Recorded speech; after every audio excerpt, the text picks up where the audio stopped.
ሰላም የተወደዳችሁ ወገኖች እንደምን አላችሁ? የጌታ የኢየሱስ ክርስቶስ ጸጋና ሰላም ይብዛላችሁ። ተባረኩ። አንድ ሰባኪ ቤቱ አቃፊ እንጂ ገፊ አይደለም በማለት በዘማሪ ዘርፌ ጉዳይ ላይ ሰፊውን አፍሽን አንቺ ከፈትሽ እንጂ ቤቱ አቃፊ ነው ገፊ አይደለም፣ ካንቺ በፊት ተገፍተን ወጣን ያሉ ሰዎች በንስሐ በተመለሱ ጊዜ ተቀብላ አቅፋቸዋለች። የጊዜ ጉዳይ ነው እንጂ አንቺም ወደ ቤቱ መመለስሽ አይቀርምና ያን ጊዜ አንቺንም ታቅፍሻለች።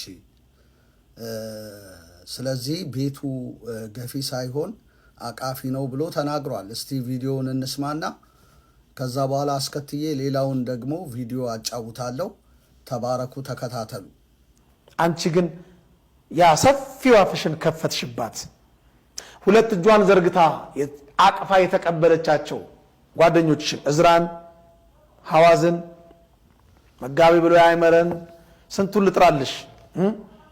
ስንቱን ልጥራ? ስንቱን ዘማሪ ስንቱን ሰባኪ የነበረ ወደ ኑፋቄ፣ ወደ ጥርጣሬ፣ ወደ ክህደት ሄዶ ሲመለስ አቅፋ እኮ የተቀበለችው ቤተክርስቲያን ገፊ ሳትሆን አቃፊ ስለሆነች ነው። አሁንም እንደዚሁ ናት። ይቀጥላል። ነገ አሁን ዛሬ አንቺ ይሄን ኢንተርቪው ሰጠሽ፣ ነገ በንስሐ ብትመለሽ አቃፊ ናት፣ ገፊ አይደለችም። ትቀበልሻለች። ሞታ ነበር ልጄ ሕያው ሆነች፣ ጠፍታ ነበር ተገኘች ብላ ትቀበልሻለች። ይሄ ቀን ደግሞ ሩቅ አይደለም። እውነት ሲገባሽ ትመጫለሽ። ሕያው እግዚአብሔር ምስክሬ ነው፣ ትመጫለሽ። ካንቺ በተሻለ መልኩ ይሰብኩ የነበሩ፣ ካንቺ በተሻለ መልኩ ቤተክርስቲያንን ያገለግሉ የነበሩ መስሏቸው በጥርጣሬ በክደት በኑፋቄ ተጠልፈው ወጥተው በኋላ እውነቱ ሲገባቸው ሲመለሱ ያኔ እያለቀሱ ለቤተክርስቲያን መስክረዋል። ቤተክርስቲያን ገፊ ሳትሆን አቃፊ ናት። አንቺ ግን ያ ሰፊው አፍሽን ከፈትሽባት፣ ያልሆነችውን ነች ብለሽ አማሻት። እግዚአብሔር ልብሽን ያብራው ብለን ከመመረቅና ከመጸለይ ውጪ ምንም አንልም።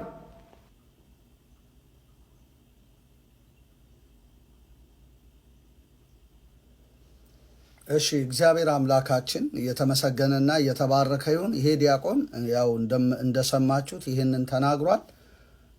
ጳጳሱ አቡነ ገብርኤል ደግሞ የተናገሩት ነገር አለ። ሁላችሁም የምታውቋቸው ጳጳስ ናቸው።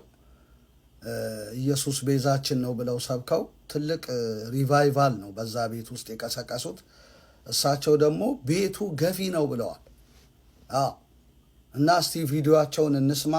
ከዛ በኋላ ተመልሼ በጉዳዩ ላይ ደግሞ ሁለቱንም በንጽጽር በማየት በጉዳዩ ላይ ሰፊ የሆነ ማብራሪያ ሰጣለሁ።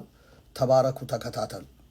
እናንተ ያደራምላችሁ እግዚአብሔርን ስታመሰግኑ ስታገለግሉ ክርስቶስን ስትሰብኩ ኢየሱስ ክርስቶስ የኃጢአትና የሞት መድኃኒት ነው፣ ከሰማይ በታች ከምድር በላይ ከሱ ውጪ የመዳኛ መንገድ የለም ብላችሁ ስትዘምሩ ብዙ ችግር ሊያጋጥማችሁ ይችላል።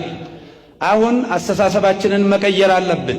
ልጆቻችን የጠፉ ከቤተ ክርስቲያን የተገፉትን መመለስ መሰብሰብ አለብን። ቤቱ ገፊ ነው። ከዝሆን ጉልበት በላይ ከ20 ፈረስ ጉልበት በላይ በከፋ ጉልበት አገልጋዮቹን የሚገፋ ነው። ወንጌል የከተማ ስብከት ሆኗል። ይህ ሃይማኖትም ከ4 ኪሎ ወይ ደግሞ ከአዲስ አበባ መውጣት ተስኖታል። ቤተ ክርስቲያናችን ከእግር እየሞተች ነው። ሞት የሚጀምረው ከእግር ነው ይላሉ ልምዱ ያላቸው ሰዎች። ታላላቅ ዘማሪያን፣ በብዙ ፈተና ውስጥ ያለፋችሁ፣ መድረክም የተነፈጋችሁ፣ የተገፋችሁ፣ የራቃችሁ፣ ያኮረፋችሁ ሁሉ ወደ እናታችሁ ቤት እንድትመለሱ እግረ መንገድ ጥሪ ማቅረብ እወዳለሁ። እግዚአብሔርም ስለሚወደው ወንጌል እንስበክ፣ እንደራጅ። ሌላውን ነገር አይደለም። እኛ ምንም አንፈልግም። እኛ እድሜ ልካችን ቡትት ላይ ነው የምንጨቃጨቀው፣ ባንዲራ ላይ። ቤተ ክርስቲያን እዚህ ውስጥ ከገባች የእግዚአብሔር ልጅ ደም ረስታለች ማለት ነው። የኛ ባንዲራ ይሄ መስቀል ነው።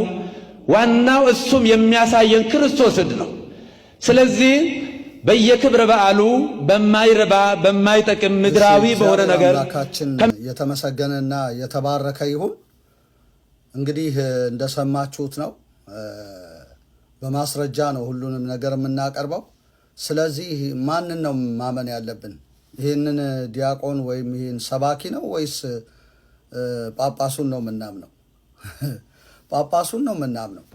ጳጳሱ ግልጥ ባለ ሁኔታ ቤቱ ገፊ ነው ያሉት።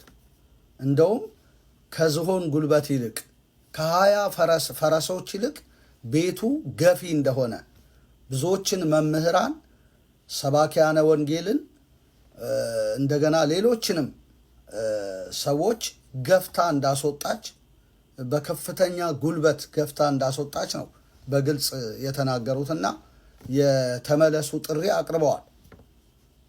እሳቸው አቀረቡ እንጂ ሲኖዶስ አላቀረበም።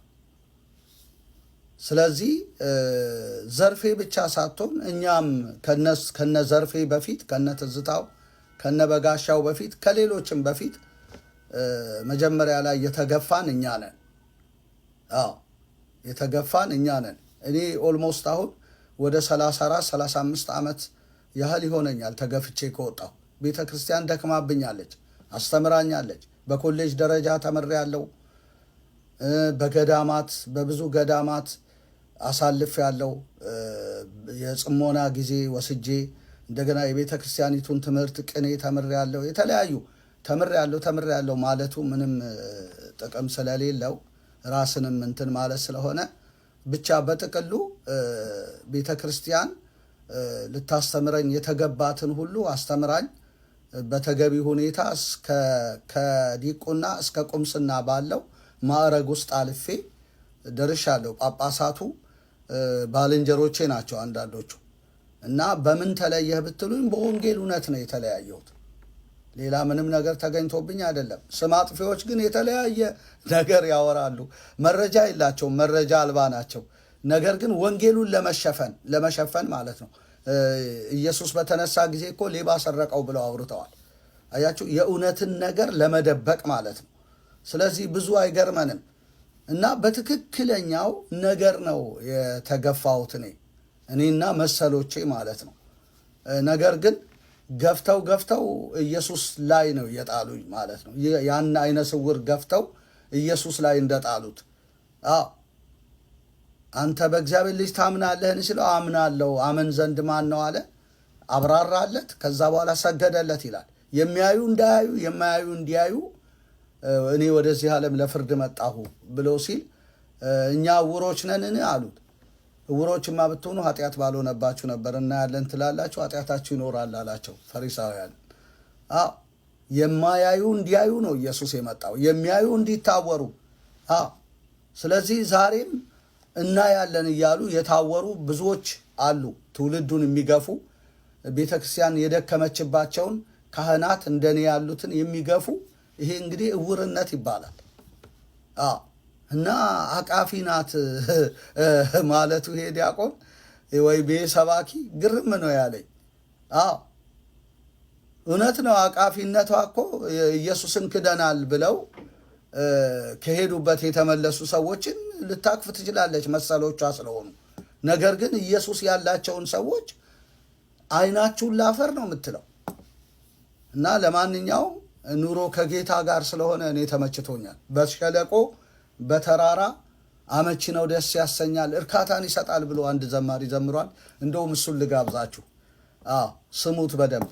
ኑሮ ከጌታ ጋር ይስማማል፣ ይመቻል። ወደ መዝሙሩ መልሳችኋለሁ። ተባረኩ። የሰው ልጅ ባቀማቸው ንብረት ሰላምን አግኝቶ ቢሆን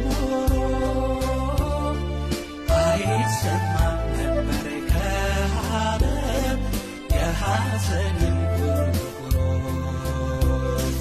ከጌታ ጋር ያከማቸ እርሱ ይሰበስባል፣ የያዘው የለዘዘው እርካታን ይሰጠዋል። ኑሮ ከጌታ ከኢየሱስ ጋር